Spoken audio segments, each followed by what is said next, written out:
Research करने का तरीका, कैसे रिसर्च करनी है, ये कहलाता है हमारा process of research.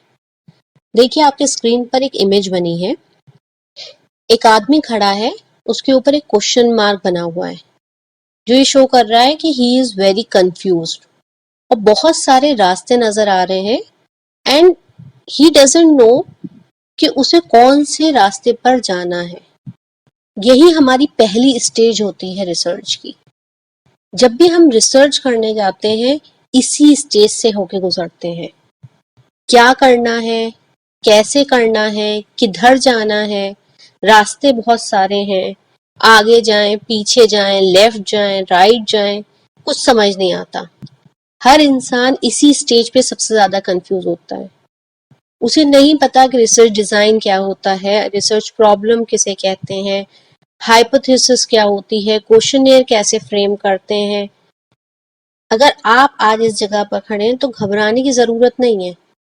Her scholar इसी स्टेज से होकर गुजरता है। जैसे मैं आपको पहले ही बता चुकी हूँ कि रिसर्च एक सिस्टमैटिक इन्वेस्टिगेशन होती है और रिसर्च करने का एक प्रॉपर प्रोसेस होता है, एक स्टेप बाय स्टेप करने वाला काम। तो होता क्या है process of research? The process of research consists of series of actions or steps necessary to effectively carry out research. Research एक बहुत सारे एक्शंस का समूह होता है जो ये बताता है कि पहले क्या करना है, उसके बाद क्या करना है, उसके बाद क्या करना है, उसके बाद क्या करना है. If subsequent procedures have not been taken into account in the early stages, then serious difficulties may arise which may even prevent the completion of the study. अगर हम सही प्रोसीजर शुरू में ही फॉलो नहीं करते हैं तो हमें लास्ट में बहुत डिफिकल्टीज फेस करनी पड़ती हैं. तो प्रोसेस ऑफ रिसर्च हमें वो स्टेप्स बताता है, उन स्टेप्स के थ्रू गाइड करता है जिससे हमें अपनी रिसर्च फाइनली कंप्लीट करने में मदद मिलती है. तो स्टेप्स क्या होती हैं? First is formulating the research problem. अब रिसर्च प्रॉब्लम क्या होती है? रिसर्च प्रॉब्लम कहते हैं हमारे टॉपिक को जिसके ऊपर हम अपना रिसर्च करने जा रहे हैं, वो चीज, वो क्वेश्चन जो हमारे माइंड में हमेशा से है, जिसका आंसर हम ढूंढने निकले हैं, जिसका आंसर हम ढूंढना चाहते हैं. तो रिसर्च प्रॉब्लम सिलेक्ट करना हमारी सबसे पहली स्टेप होती है. सबसे ज्यादा टाइम एक रिसर्चर को इसी स्टेज में लगता है क्योंकि सबसे पहली बात वो एक फ्रेशर होता है, दूसरी बात वो ये सर्च कर रहा होता है कि उसे करना क्या है.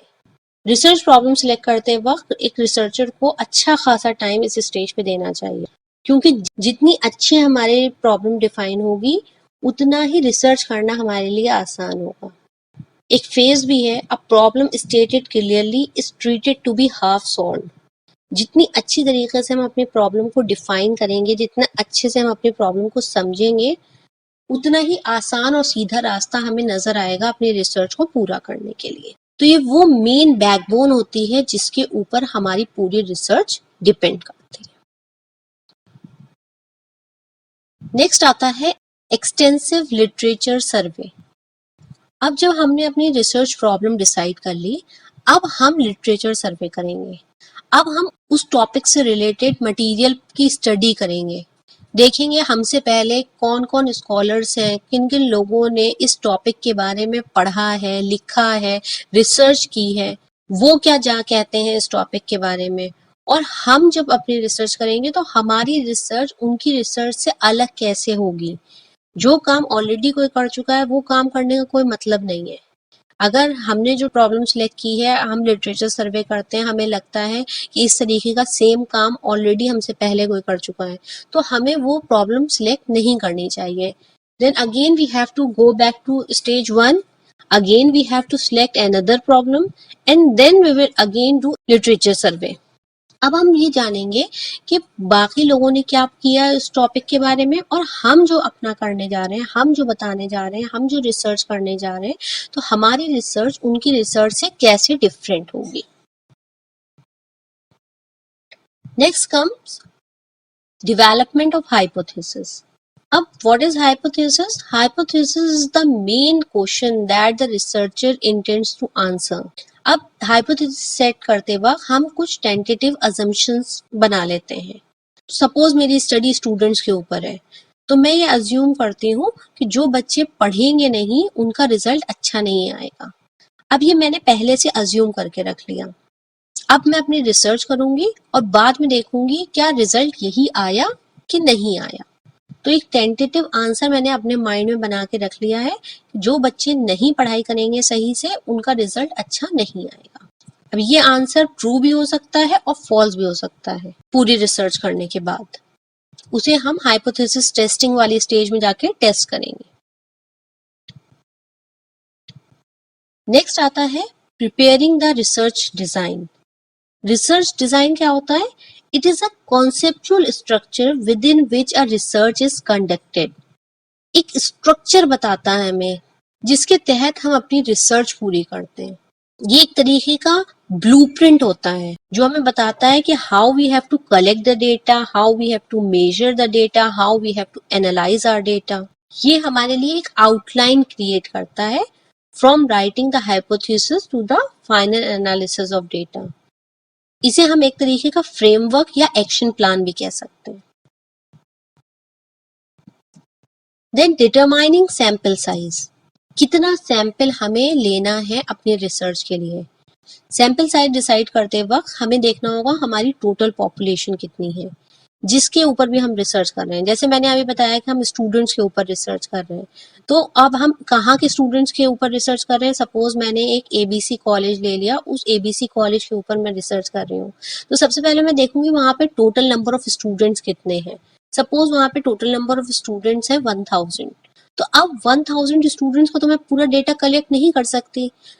तो मैं क्या करूंगी, उसकी कुछ परसेंटेज स्टूडेंट्स मैं ले लूंगी, उनसे क्वेश्चनिंग करूंगी और उसके बेसिस पर जनरलाइज करूंगी अपना रिजल्ट कि बाकी भी ऐसा ही सोचते हैं या बाकी भी ऐसा ही करते हैं. तो सपोज मैंने 10% डिसाइड कर लिया, तो 100 पीपल के ऊपर मैं रिसर्च करूंगी. तो मेरा सैंपल साइज क्या डिसाइड हुआ? 100. तो इस स्टेज में हम अपना सैंपल साइज डिसाइड करते हैं. Then collection of data. अब जब हमने अपना सैंपल साइज सिलेक्ट कर लिया कि हमें 100 रिस्पोंडेंट्स का डेटा कलेक्ट करना है, now we will start collecting the data. अब हम डेटा कैसे कलेक्ट करेंगे?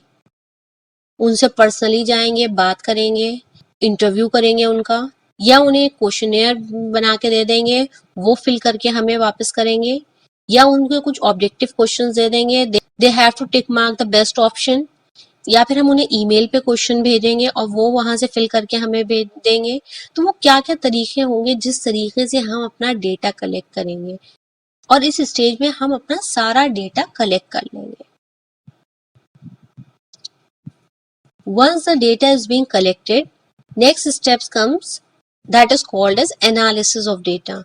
अब हमारा डेटा कलेक्ट हो गया, अब हम उसकी एनालिसिस करेंगे. उसे सबसे पहले टेबुलर फॉर्म में डालेंगे, फिर उस पर कोई स्टैटिस्टिकल टूल अप्लाई करेंगे कि हमें मीन निकालना है, मीडियन निकालना है, मोड निकालना है, कोरिलेशन निकालना है, रिग्रेशन निकालना है, काई स्क्वायर निकालना है, स्टैंडर्ड डिविएशन निकालना है. हम क्या निकालना चाहते हैं. तो इस स्टेज में हम अपने पूरे डेटा की कायदे से एनालिसिस करते हैं. अब डेटा एनालाइज हो गया, अब हम अपनी हाइपोथेसिस टेस्टिंग करेंगे. हमने अपनी डेवलपमेंट ऑफ हाइपोथेसिस वाली स्टेज में हमने एक टेंटेटिव अजम्पशन अज्यूम किया था. अब यहाँ पर इस स्टेज पर हम टेस्ट करेंगे डेटा कलेक्ट करने के बाद, क्या वही रिजल्ट आया डेटा कलेक्ट करने के बाद जो हमने अज्यूम किया था, या अलग आया. जैसे कि हमने उस टाइम पर ये एग्जाम्पल लिया था कि जो बच्चे पढ़ाई नहीं करते उनका रिजल्ट अच्छा नहीं आता. बट जब हमने डेटा कलेक्ट किया, लोगों बच्चों से बात की, उनका डेटा कलेक्ट किया, उनके रिपोर्ट कार्ड्स देखे, देन वी एनालाइज्ड कि खाली ऐसा नहीं है जो बच्चे पढ़ाई नहीं करते उन्हीं का रिजल्ट अच्छा नहीं आता. कुछ बच्चे बहुत ऑब्जर्वेंट होते हैं, कुछ बच्चे बहुत स्मार्ट होते हैं, वो चलते फिरते बहुत सारी चीजें अपने दिमाग में रख लेते हैं. कुछ बच्चे बहुत ज्यादा मेहनत करते हैं लेकिन एग्जाम्स में लिख नहीं पाते उतने अच्छे तरीके से. तो बहुत मेहनत करने के बाद भी उनका रिजल्ट खराब हो जाता है।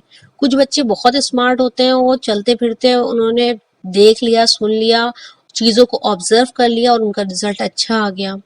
तो यहाँ पर क्या हो रहा है कि हमारी हाइपोथेसिस जो है वो फॉल्स हो रही है।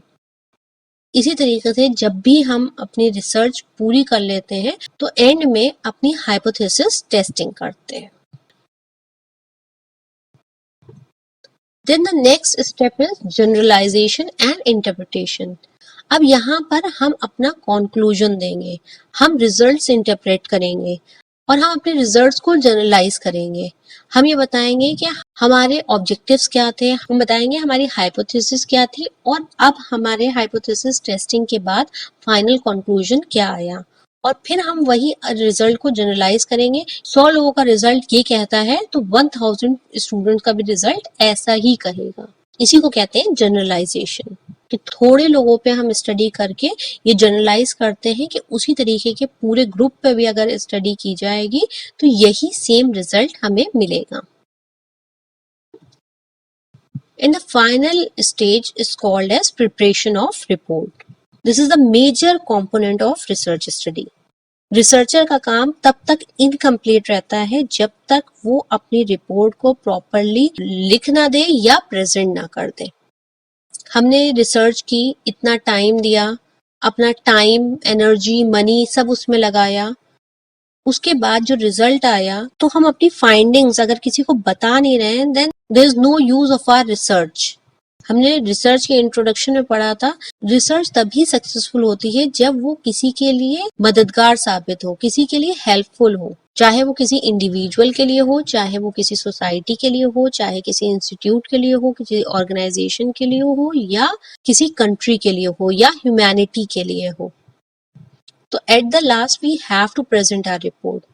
रिपोर्ट में हम अपने फर्स्ट स्टेज से लेके लास्ट स्टेज तक हमने जो कुछ भी किया है वो सब लिखते हैं। कैसे हमने अपनी रिसर्च प्रॉब्लम सिलेक्ट की, क्या हमारी हाइपोथेसिस थी, किस तरीके से हमने डेटा कलेक्ट किया, किस तरीके से हमने डेटा एनालाइज किया, हमारी फाइंडिंग्स क्या हैं, हमारा रिजल्ट क्या है और फाइनली हमारा कंक्लूजन क्या है।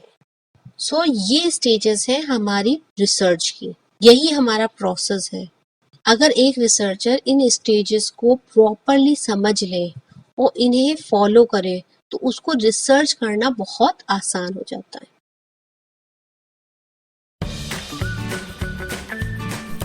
तो दोस्तों, कैसा लगा आपको आज का वीडियो? कमेंट सेक्शन में ज़रूर लिख के बताएं और अगर आप किसी स्पेसिफिक टॉपिक पे चाहते हैं कि मैं वीडियो बनाऊं तो प्लीज़ उसके बारे में भी ज़रूर लिखें। वीडियो को लाइक करें, अपने दोस्तों के साथ शेयर करें और नॉलेज स्टेयर्स को सब्सक्राइब करना ना भूलें। मिलते हैं नेक्स्ट वीडियो में। Till then, good bye, good luck.